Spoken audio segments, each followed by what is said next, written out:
اب وہ کبھی بچے کا ناک صاف کر رہا ہے، بچے کا منہ صاف کر رہا ہے، بچے کے کپڑے سوارے کر رہا ہے، کپڑے بچہ بھاگ رہا ہے، بٹھا رہا ہے، اپنا یہ جمعہ ضائع کر لیتے ہیں۔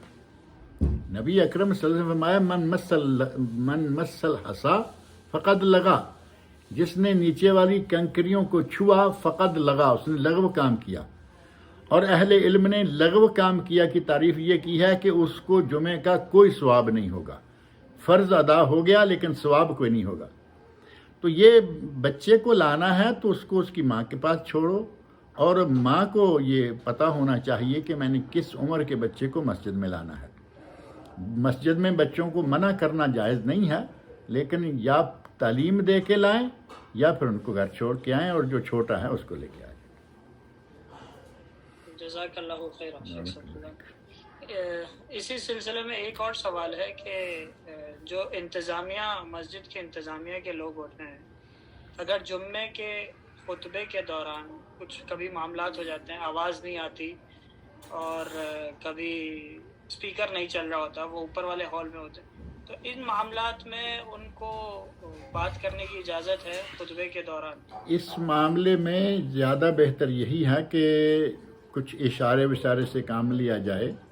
آدمی بھاگا آئے بھائی اوپر آواز نہیں ہے، اشارے سے کام چلتے ہیں لوگ۔ اشارے سے آج کل جو ویڈیو کال ہوتی ہے، کہیں گے جی معاف، اس کا مطلب کہ آواز نہیں تمہاری آ رہی۔ اسی طرح کا انداز اختیار کریں تو بولنے کی نوبت نہ آئے، اور جو کنکریوں کو چھونا ہے وہ لغو کام ہے، اور یہ جو اشارہ کر رہا ہے یہ لغو کام نہیں، یہ مجبوری ہے اور ضرورت ہے، تاکہ لوگوں کا جمعہ نہ خراب ہو جائے کہ جب اوپر آواز نہیں جا رہی ہوگی تو درس کی آواز جائے نہ جائے، خطبے کی آواز جائے نہ جائے، جماعت ہونے کی آواز تو جانی چاہیے۔ اس کا انتظام اگر کروانے کے لیے وہ کچھ حرکت کرتے ہیں تو اس کی گنجائش رہے گی۔ جزاک اللہ خیر۔ اچھا، ایک سوال یہ ہے کہ قرآن کا صحیفے یا قرآن کا کوئی اوراق جو پھٹ جاتے ہیں تو ان کے ساتھ مطلب کیا کرنا چاہیے؟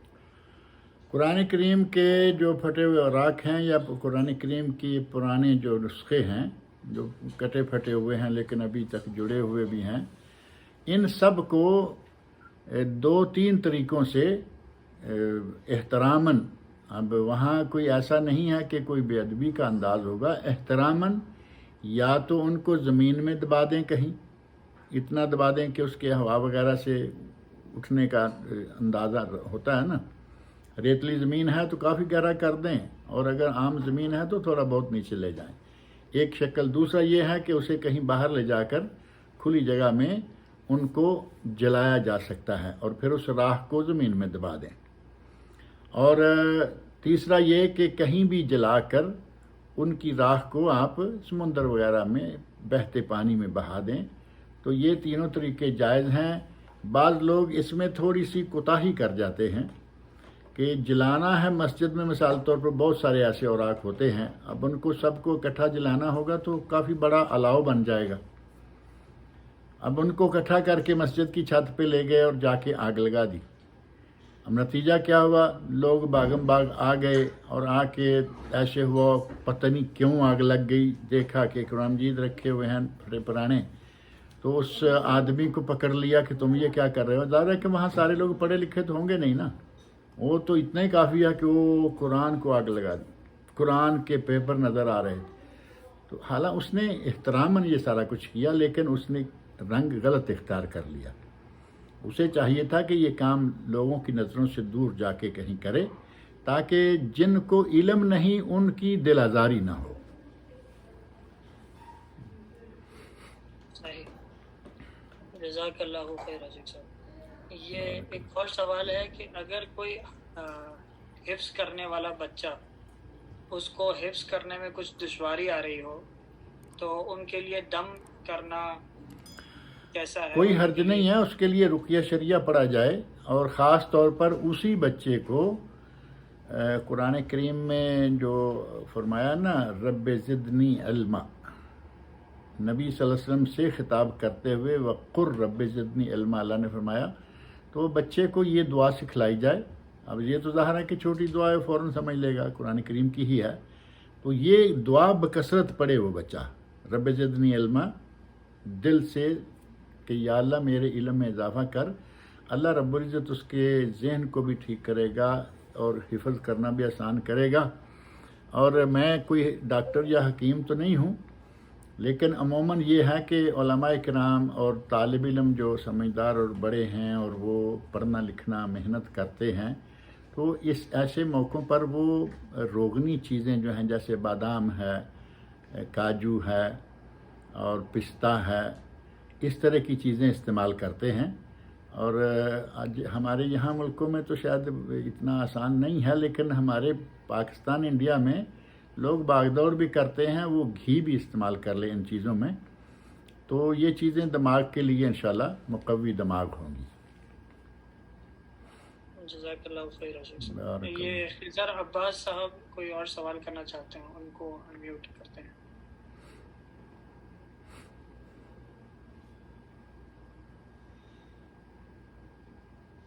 خضر عباس صاحب.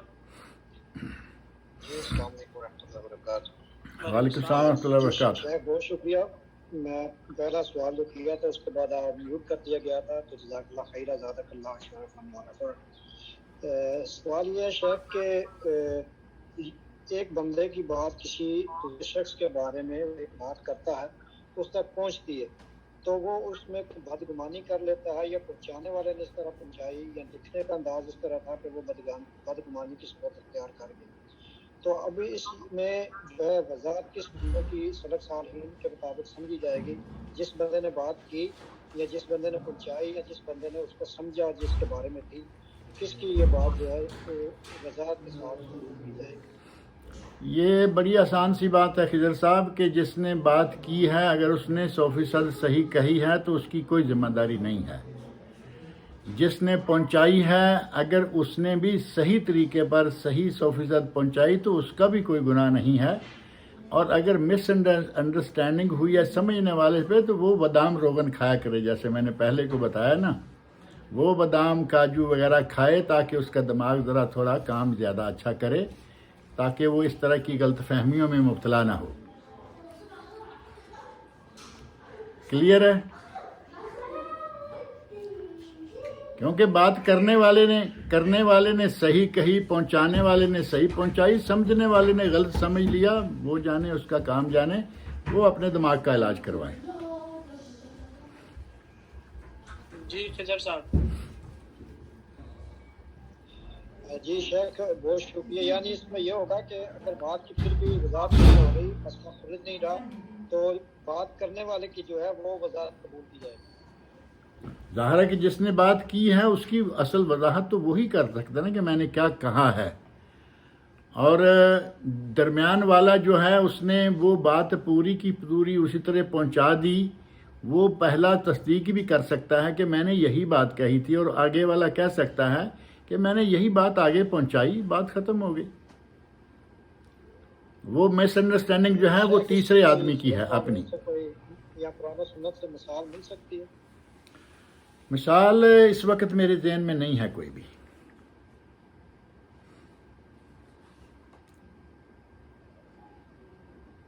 ٹھیک ہے. یہ آصف آوان صاحب انمیوٹ کرنے کی ریکویسٹ کر رہے ہیں، تو آپ کو انمیوٹ کی ریکویسٹ بھیج دی گئی ہے، آپ انمیوٹ کر سکتے ہیں. السلام علیکم ورحمۃ اللہ وبرکاتہ. وعلیکم السلام ورحمۃ اللہ وبرکاتہ.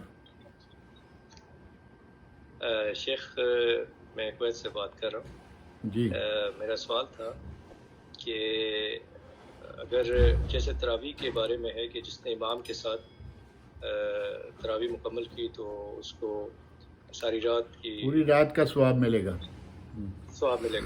تو اگر گھر میں بچے حافظ ہوں تو گھر کے اندر اگر اہتمام کیا جائے تراویح کے لیے تو اس کے بارے میں بھی وہی حکم ہوگا اور یہ کیا جا سکتا ہے؟ شکریہ، جزاک اللہ خیر. آصف صاحب جہاں تک تعلق ہے نا نماز تراویح کے باجماعت ادا کرنے کا، تو بچے الحمدللہ آج کل گھروں میں بہت ہیں. اللہ تعالیٰ کا بڑا احسان ہے، قرآن کریم کے حافظ بچے بہت گھروں میں ہیں. اگر ہر آدمی اپنے ہی گھر میں یہ تراویح کا اہتمام کرنا شروع کر دے گا تو پھر نظام جماعت جو ہے وہ معطل ہو جائے گا. کوشش یہ کرنی چاہیے کہ مسجد میں جائیں اور مسجد میں نماز پڑھیں، اور مسجد میں امام کے ساتھ جو امام راتب ہے، یہاں امام سے مراد وہ ہوتا ہے ایک آدمی آ کے دوسری جماعت کراتا ہے، وہ امام تو شمار نہیں ہوگا۔ اگر جماعت اس نے کرائی ہے وہ امام شمار وہی ہوگا جو پوری نماز پڑھانے والا ہے اور 5 وقتہ نمازی ہے، اور جو تراویح کے لیے مختصر کیا گیا وہ بھی ہے۔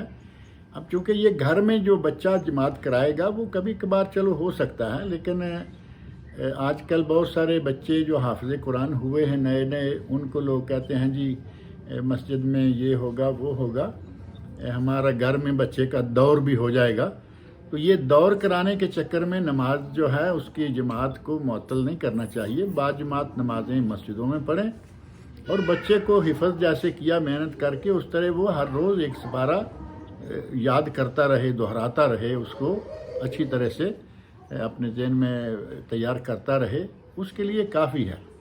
لیکن بچے کا حفظ کے ایک سپارے کو دور کروانے کے لیے گھر میں نظام جماعت ہی پورا قائم کر لیا جائے، اس سے بہتر ہے کہ مسجد میں جائیں۔ جزاک اللہ خیر شیخ، بارک اللہ فیکم۔ بارک فیک۔ ایک صاحب ایک سوال آیا ہے میسج میں، خلا کی عدت کتنی ہے؟ خلا کی عدت افضل یہ ہے کہ وہی طلاق والی کرے، تین حیض پیریڈ یا 3 مہینے حسب حالت۔ حسب حالت سے مراد یہ ہوتا ہے کہ ایک عورت بڑی عمر کی ہے، طلاق ہو گئی، اس کے حیض بند ہو چکا ہے تو اس کی 3 مہینے ہے۔ اگر کوئی حیض والی عورت ہے، جوان عورت ہے، تو اس کی 3 حیض پیریڈ ہے، چاہے وہ 2.25 2.5 مہینے میں پورے ہو جائیں۔ اور افضل یہ ہے کہ 3 حیض یا 3 مہینے، اور جائز یہ ہے کہ وہ صرف 1 مہینہ عدت گزارے اور اگلا نکاح کر لے۔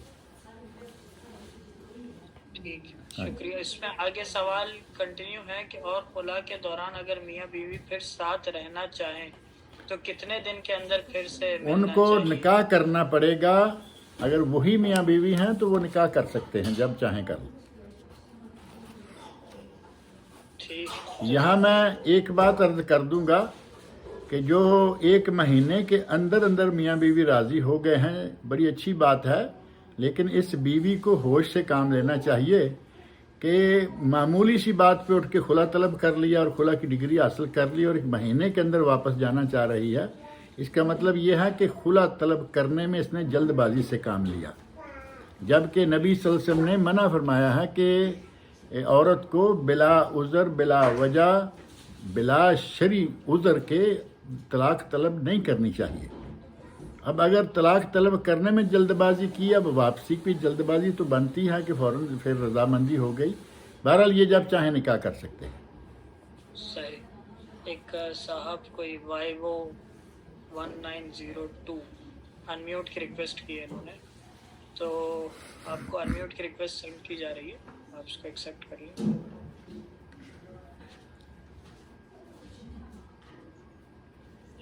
السلام علیکم ورحمۃ اللہ وبرکاتہ شیخ۔ وعلیکم السلام ورحمۃ اللہ وبرکاتہ۔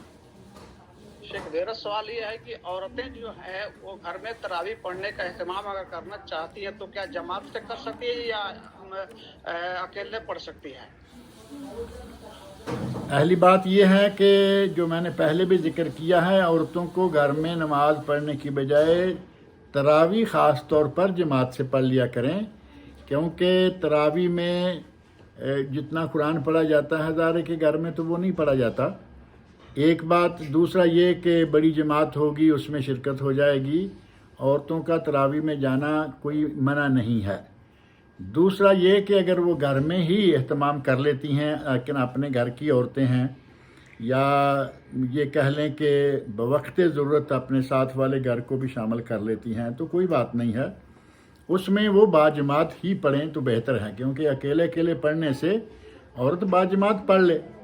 تراویح کی جماعت کرانا جائز ہے، ثابت ہے، اور عورتیں مسجد میں جا کے پڑھیں بہتر ہوگا، لیکن اگر گھر میں پڑھتی ہیں تو بھی وہ باجماعت پڑھیں بہتر ہوگا۔ اس حوالے سے میں کہہ رہا ہوں کہ عورت کی نماز جو ہے، فرض نماز بھی گھر میں افضل ہے، جب فرض نماز گھر میں افضل ہے تو غیر فرض بھی ظاہر ہے کہ افضل ہی ہوگی، لیکن کچھ چیزیں ایسی ہیں، مثلا مسجد میں درس ہوگا، درس میں شرکت ہو جائے گی، وہ گھر میں درس نہیں ملے گا. جیسے جمعہ کا معاملہ بھی ہے، عورتوں کے لیے جمعہ فرض نہیں ہے، لیکن اگر مسجد میں جا کے پڑھتی ہیں تو جمعہ کا خطبہ ہے، درس ہوگا، واز سنیں گی، کچھ نہ کچھ علم حاصل ہوتا ہے، ایمان تازہ ہوتا ہے. اسی طرح یہ تراویح کا معاملہ ہے، گھر میں پڑھیں کوئی حرج نہیں، باجماعت بھی پڑھ لیں تو بھی حرج نہیں، لیکن اگر کہیں قریب میں جماعت ہوتی ہے اور درس وغیرہ بھی ہوتا ہے تو انہیں وہاں جانا چاہیے. جی جی. اور جزاکم اللہ خیر. بارک اللہ فیک. اہلا وسہلا. جزاک اللہ خیر. شیخ صاحب سوال آیا ہے، تراویح کے لیے 12 رکعت پڑھ سکتے ہیں یا 20 رکعت پڑھنا ضروری ہے؟ یہ 12 کی تراویح انہوں نے کہاں سے اب نکال لی ہے، کیونکہ آج تک تو 11 سنتے آ رہے ہیں. یا تراویح 11 کہیں یا 20 کہیں، 12 چھوڑ دیں. 12 تو انہوں نے کہا تھا کہ 12 سال کے بعد تو اللہ روڑی کی بھی سن لیتا ہے. 12 سال کے بعد کسی کی ڈوبی ہوئی کشتی کسی نے ترا دی تھی. یہ تو ان کے مضمومات میں سے یہ بات آتی ہے. بہرحال 11 تراویح سنت رسول ہے، 11 تراویح سنت رسول ہے. نبی صلی اللہ علیہ وسلم نے 11 سے زیادہ نہیں پڑھی، لیکن اگر کوئی 11 سے آگے جاتا ہے، زیادہ پڑھنا چاہتا ہے، تو مختلف موقعوں پر 11 سے لے کے 49، ایک کم 50، مختلف ادوار میں مختلف زمانوں میں 11 سے لے کر 49 رکعت تک تراویح پڑھی گئی ہے. کبھی کسی نے کہا کہ لمبا کھڑے ہونے کی بجائے تھوڑا تھوڑا اٹھتے بیٹھتے رہیں گے، آسانی رہے گی. کسی نے کہا کہ نہیں، ایک رکعت مکمل کریں گے، زیادہ قرآن اسی میں پڑھیں گے، لمبے قیام کا ہمیں فائدہ ہوگا. اور مختلف اوقات میں یہ رہا. نبی اکرم صلی اللہ علیہ وسلم ساری مصلحتوں کو زیادہ جاننے والے تھے، لیکن اس کے باوجود آپ نے جو 3 دن جماعت کرائی وہ 11 رکعت تھی. سنت وہ ہے.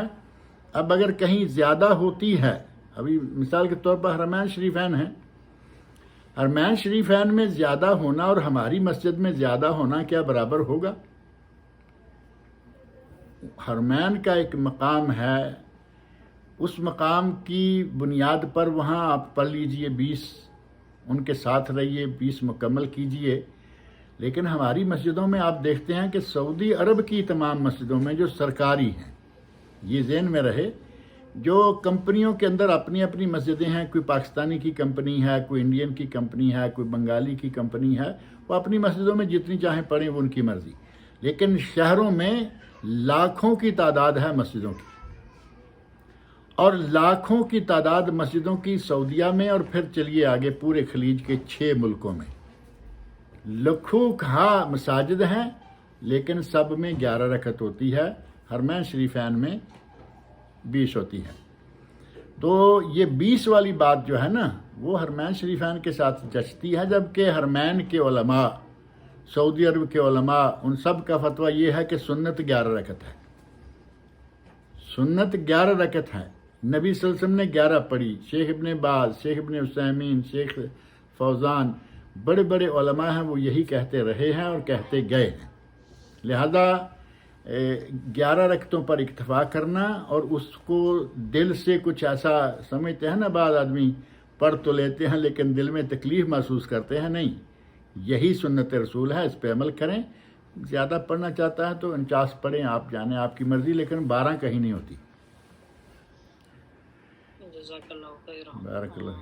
سب ایک دانش مشتاق صاحب آپ سے کچھ سوال کرنا چاہتے ہیں، ان کو انمیوٹ کی ریکویسٹ کر دی ہے، آپ چیک کریں. دانش مشتاق صاحب. السلام علیکم ورحمۃ اللہ وبرکاتہ. محترم، آپ خیریت سے ہیں؟ جی الحمدللہ.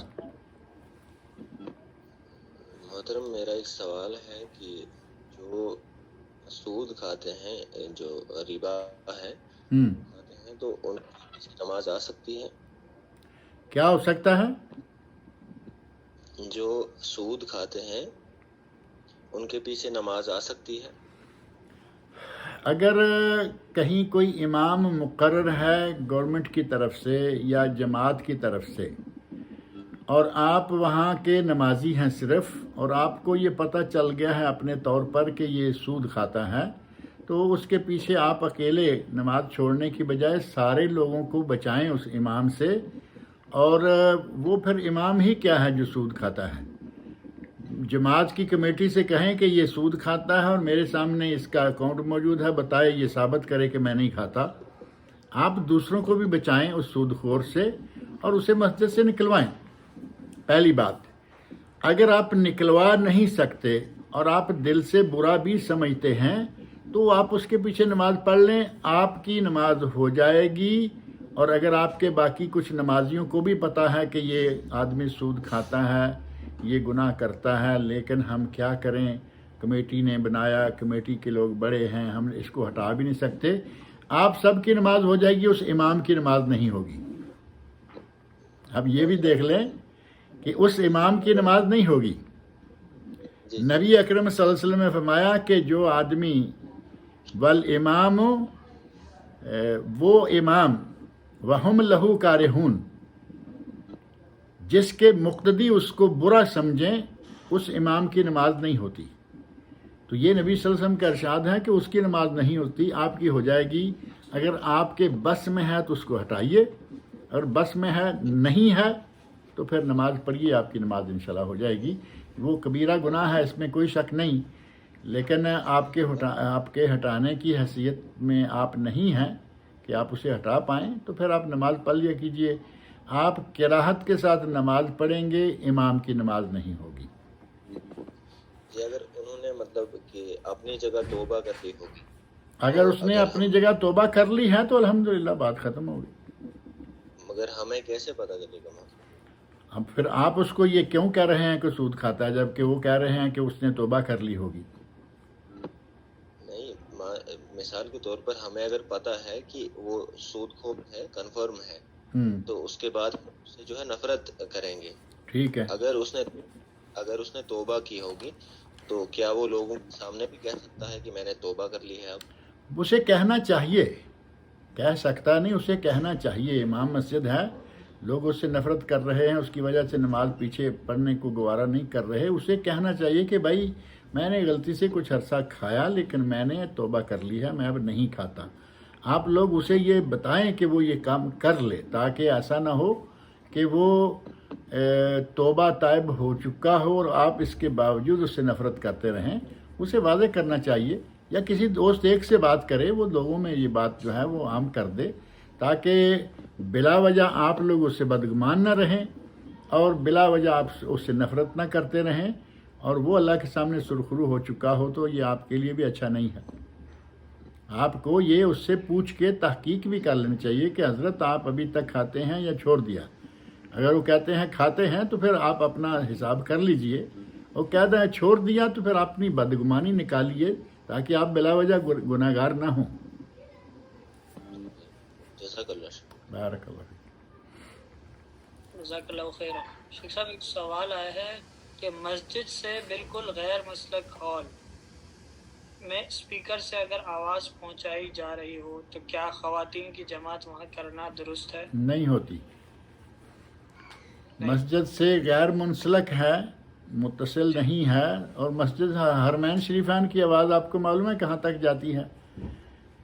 آدھے مکہ میں آواز جا رہی ہوتی ہے، دور دور تک۔ اور اسی طرح آج کل جو مسجدیں ہیں اسپیکر لگے ہوئے ہیں، پورے محلے میں تو کم از کم جاتی ہے نا، تو اس کا مطلب ہے کہ پورے محلے کی عورتیں اسی سے نمازیں پڑھتی رہیں گی، وہ نہیں ہوگا۔ صفوں کا اتصال ہونا ضروری ہے، یہ صف ہے، یہ صف ہے، یہ صف ہے، یہ صف ہے، درمیان میں صرف دیوار آ جائے کوئی بات نہیں، دیوار آ گئی، آگے سڑک شروع ہو گئی، پھر صف چلتی رہے، چاہے آدھے محلے تک چلی جائے کوئی بات نہیں، لیکن اگر اتصال صف نہیں ہے، صف آپس میں ملی ہوئی نہیں، درمیان میں بہت لمبی چوڑی جگہ خالی ہے اور آگے ایک گھر ہے جہاں آواز جا رہی ہے، تو وہاں جماعت کے ساتھ نماز پڑھنا صحیح نہیں ہوگا۔ جزاک اللہ خیر۔ شیخ صاحب زکوٰۃ کے حوالے سے سوال ہے کہ بچی کے نام پہ 3 تولہ سونا رکھا ہوا ہے اور بچے کے نام سے 3 تولے اور میرے استعمال میں 2 تولے سونا ہے. میرے حالات پورے سونے پر زکوٰۃ دینے کی طاقت نہیں رکھتے، لہٰذا تو بس استعمال میں جو سونا ہے اس پر زکوٰۃ دے سکتے ہیں کیا؟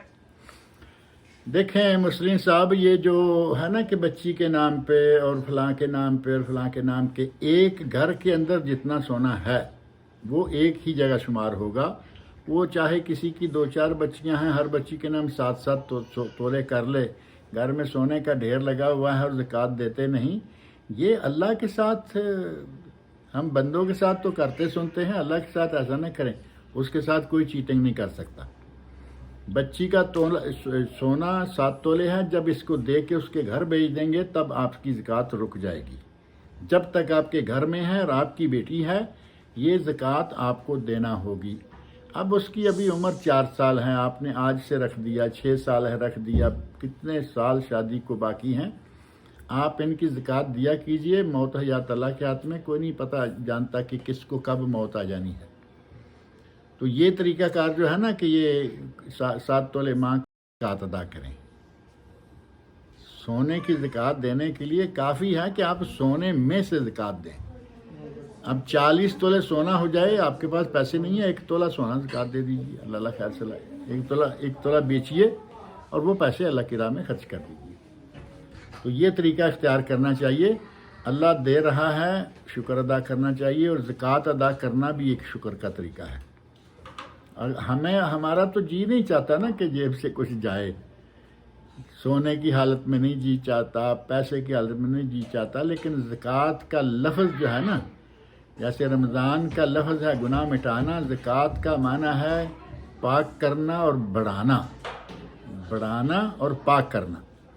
ہم دیکھتے ہیں کہ سونا کم ہو رہا ہے یا پیسہ کم ہو رہا ہے، لیکن اصلاً اللہ کے یہاں وہ بڑھ رہا ہوتا ہے، اس میں برکت آ رہی ہوتی ہے.